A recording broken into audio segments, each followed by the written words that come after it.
ये जो चुनाव है वो महाराष्ट्र प्रेमी वर्सेस महाराष्ट्र द्रोही ये लड़ाई है। पिछले 2 साल में आपने देखा होगा तो एकनाथ शिंदे ने और बीजेपी ने महाराष्ट्र का जो मुद्दा है वो लूट रोकने के लिए लड़ रहे थे। फिर एक बार जनादेश हम प्राप्त करेंगे, महायुति की सरकार फिर एक बार महाराष्ट्र में आएंगी। महाराष्ट्र की जो महाराष्ट्र द्रोही सरकार है, शिवद्रोही सरकार है, महाराष्ट्र को बेचकर गुजरात को देने वाली जो सरकार है उसको महाराष्ट्र से हटाना ये हमारा धर्म है। हमें कोई चैलेंज नहीं लगता है।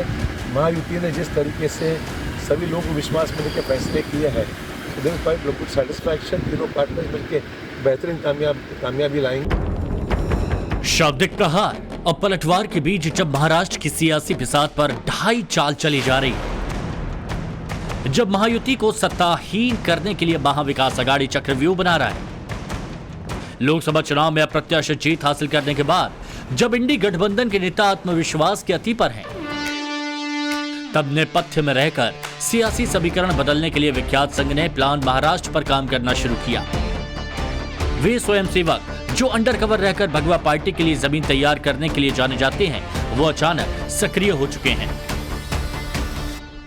हम आपको बताएंगे कि जिस संघ की लोकसभा चुनाव के दौरान में बीजेपी से नाराज होने की खबरें सामने आ रही थी, वही संघ अब महाराष्ट्र में कैसे और क्यों एक्टिव हो गया है। हम बताएंगे कि मराठा राजनीति के भीष्म पितामह कहे जाने वाले शरद पवार के चक्रव्यूह को तोड़ने के लिए संघ की वो महीन स्ट्रेटेजी क्या है।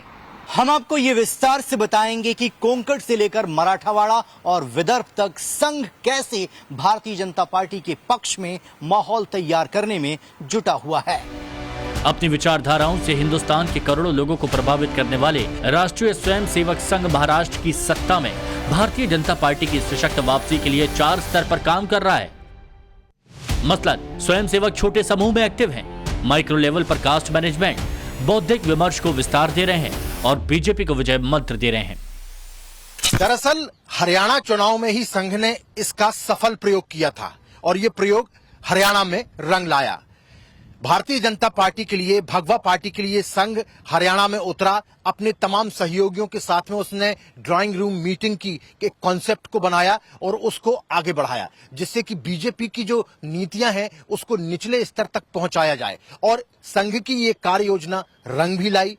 आपने देखा कि 10 साल की एंटी इनकम्बेंसी के बाद भी भारतीय जनता पार्टी हरियाणा में प्रचंड बहुमत के साथ सत्ता में वापसी कर गई। रिपोर्ट्स की माने तो संघ के स्वयंसेवकों की टोली ने पूरे हरियाणा में 1.25 लाख से भी ज्यादा छोटी छोटी बैठकें की। इन टोलियों के जरिए ही हरियाणा के गैर जाट मतदाताओं को ये समझाने की कोशिश की गई कि कैसे भूपेंद्र हुड्डा के नेतृत्व वाली सरकार की नीतियां जाट समुदाय केंद्रित होती हैं। स्वयंसेवकों ने लोगों को बताया कि क्यों हरियाणा में बीजेपी की सरकार जरूरी है। संघ ने अलग अलग मुद्दों को उजागर कर हरियाणा में जनमत का आकार देने में भी अहम भूमिका निभाई।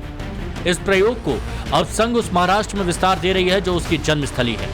इसके लिए संघ ने सह सरकार्यवाह अतुल लिमय को जिम्मेदारी दी।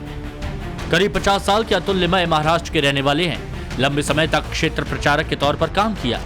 वो पश्चिमी क्षेत्र में संघ के नामी क्षेत्र प्रचारक थे।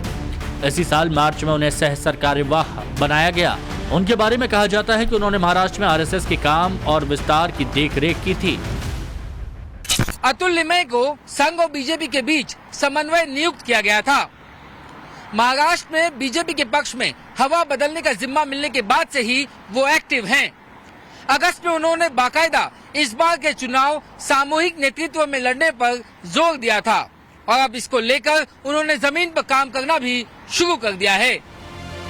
इसके लिए संघ ने स्वयंसेवकों का छोटा छोटा ग्रुप बनाया। एक ग्रुप में 5 से 10 स्वयंसेवक शामिल हैं। 60,000 से ज्यादा छोटी छोटी बैठकें करेंगे। इसके अलावा संपर्क अभियान चलाएंगे। ये बैठक सभी विधानसभा क्षेत्रों में आयोजित की जाएगी, खासकर उन क्षेत्रों में जहां बीजेपी कमजोर है। इस बैठक में अलग अलग वर्ग और समाज के लोगों से संवाद किया जाएगा। बैठक में ये स्वयंसेवक लोगों को बताएंगे कि महाराष्ट्र के लिए बीजेपी और महायुति की सरकार क्यों जरूरी है। लोकसभा चुनाव में भारतीय जनता पार्टी के हिंदुत्व की काट में इंडिया गठबंधन ने जाति को सबसे बड़ा हथियार बनाया और लोकसभा चुनाव में इसका असर भी देखने को मिला। भारतीय जनता पार्टी की सीटें कम हो गईं। अब संघ इसी कमी को दूर करने के लिए माइक्रो लेवल पर कास्ट मैनेजमेंट कर रहा है। महाराष्ट्र में ओबीसी से लेकर अपर कास्ट और मराठा को साधने की पूरी कोशिश संघ के द्वारा की जा रही है। एक रिपोर्ट के मुताबिक महाराष्ट्र की आबादी में ओबीसी की तादाद करीब 34% है। महाराष्ट्र में ओबीसी की करीब 261 जातियां हैं। 7 और प्रमुख जातियों और उपजातियों को ओबीसी में शामिल करने की सिफारिश राष्ट्रीय पिछड़ा वर्ग आयोग ने की है। इन्हें साधने के लिए संघ माइक्रो मैनेजमेंट के तहत काम कर रहा है। जानकारी के मुताबिक आरएसएस ओबीसी की 353 उपजातियों, एससी की 59 उपजातियों, एसटी की 25 उपजातियों और 29 घुमंतु जातियों के बीच अलग अलग कार्यक्रम चला रही है। इतने ही नहीं, बाला साहेब की खींची लकीर पर चलकर संघ ठाकरे के वोट किले में सेंधमारी की तैयारी में है। बाला साहेब के धरतीपुत्र आंदोलन के रास्ते मुंबई और कोंकण बेल्ट की सभी 5 जातियों को बीजेपी और शिंदे सेना से जोड़ने की कोशिश की जा रही है। जिन जातियों को ठाकरे परिवार का करीबी माना जाता रहा है, उन्हें समझाया जा रहा है, उन्हें बताया जा रहा है कि किस तरीके से उद्धव ठाकरे जो है वो बाला साहेब ठाकरे की खींची हुई लकीर से भटक चुके हैं। कैसे उद्धव ठाकरे कांग्रेस के साथ जाकर मिल गए और कैसे वो मुस्लिम परस्त हो गए हैं। यह भी बताया जा रहा है कि किस तरीके से जो बाला साहेब ठाकरे की कार्यशैली थी, जिस तरीके की उनकी कार्य पद्धति थी, उससे पूर्ण रूप से भटककर दूसरी कार्य पद्धति में चले गए हैं उद्धव ठाकरे। और ये तमाम जो अभियान चलाया जा रहा है, ये उन्हीं 5 जातियों में चलाया जा रहा है जो मुंबई और कोंकण के बेल्ट में बाला साहेब ठाकरे के नजदीकी मानी जाती रही हैं। रिपोर्ट्स की माने तो संघ ने बीजेपी को भी निजी तौर पर दलितों के बीच संपर्क बढ़ाने की सलाह दी। दलित समुदाय के बौद्ध बने बड़े दलित वोटरों को साधने के लिए बीजेपी बड़ा आउटरीच कार्यक्रम चला रही है। केंद्रीय मंत्री किरण रिजिजू ने अब तक करीब 200 सभाएं बौद्धों के बीच की हैं। रिजिजू ने दलित समुदाय से बौद्ध बने लोगों के बीच जाकर केंद्र सरकार द्वारा दलितों के उत्थान और देश के बौद्धों के लिए किए गए कामों की पूरी फहरिस्त को बताते हैं। किरण रिजिजू को मोदी कैबिनेट के बौद्ध चेहरे के तौर पर प्रोजेक्ट किया जाता है। संघ की सलाह पर जिस तरह बीजेपी आगे बढ़ रही है, उससे सवाल उठ रहा है क्या जिस मनमुटाव की खबरें आ रही थी वो खत्म हो चुकी हैं।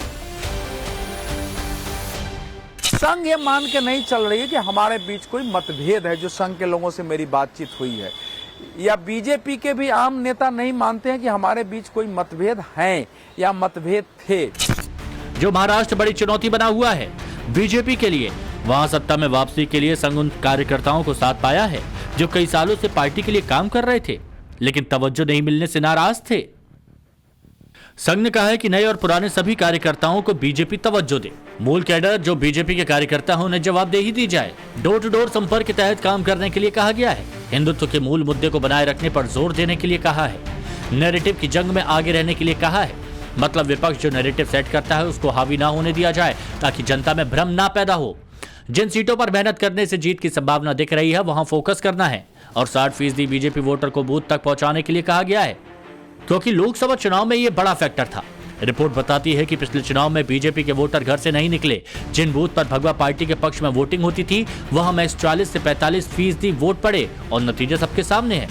इसके लिए बीजेपी अपने स्तर पर काम कर रही है तो संघ अपने हिसाब से लोगों को साध रहा है। संघ 365 दिन 24 घंटे समाज के भीतर काम करता है, वो समाज के बाहर का संगठन नहीं है, जिसके कारण संघ के स्वयंसेवकों का सामान्य लोगों से जीवंत संबंध रहता है। ऐसी परिस्थिति में चुनाव के समय में संघ के स्वयंसेवकों की विश्वसनीयता, उनकी सक्रियता और समाज के प्रति सरोकार, यह तीनों ही का लाभ जो राष्ट्रवादी पार्टी है, जो राष्ट्रवादी उम्मीदवार होते हैं उनको मिलता है। संघ वही कर रहा है जो नेपथ्य में रहकर वो करता रहा है बीजेपी के लिए। हरियाणा में हैट्रिक के बाद भगवा पार्टी की उम्मीदें बढ़ गई हैं, मगर विपक्ष का दावा है कि किसी भी कीमत पर सत्ता में बीजेपी की वापसी नहीं होगी। महाराष्ट्र की जमीन एक अलग तरह की है। महाराष्ट्र की जनता का विचार एक अलग तरह का है। ये छत्रपति शिवाजी महाराज, शाहू महाराज, बाबा साहब अम्बेडकर और ऐसे महापुरुषों का राज है। उनकी विचारधारा यहाँ पर चलती है। उनकी विचारधारा को मानने वाले लोग महाराष्ट्र में रहते हैं। तो मुझे नहीं लगता है कि आरएसएस अपने मंसूबे में पूरा होगी। ऐसे ही दावों पर संघ हरियाणा में सीक्रेट स्ट्राइक कर चुका है। अब जिस महाराष्ट्र में उसका मुख्यालय है वहां पर चुनाव हो रहा है। स्वयंसेवक जब हवा का रुख बदलने में लग चुके हैं तो इसका कितना असर हो सकता है वो भी समझिए।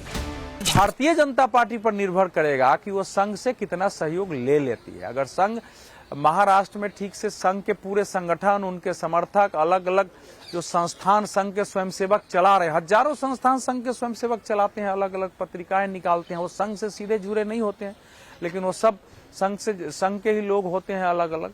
तो अगर होगा तो परिणाम पलट सकता है। जाहिर है कि महाराष्ट्र में इस बार बीजेपी के लिए चुनौती बड़ी है, क्योंकि लोकसभा चुनाव के वोट के हिसाब से फिलहाल बीजेपी पिछड़ी हुई है। लेकिन संघ ने जिस तरह हारे हुए हरियाणा में बाजी पलट दी, इस बार अपने 4 पॉइंट स्ट्रेटजी के तहत वही महाराष्ट्र में दोहराने की कोशिश में जुट गई है।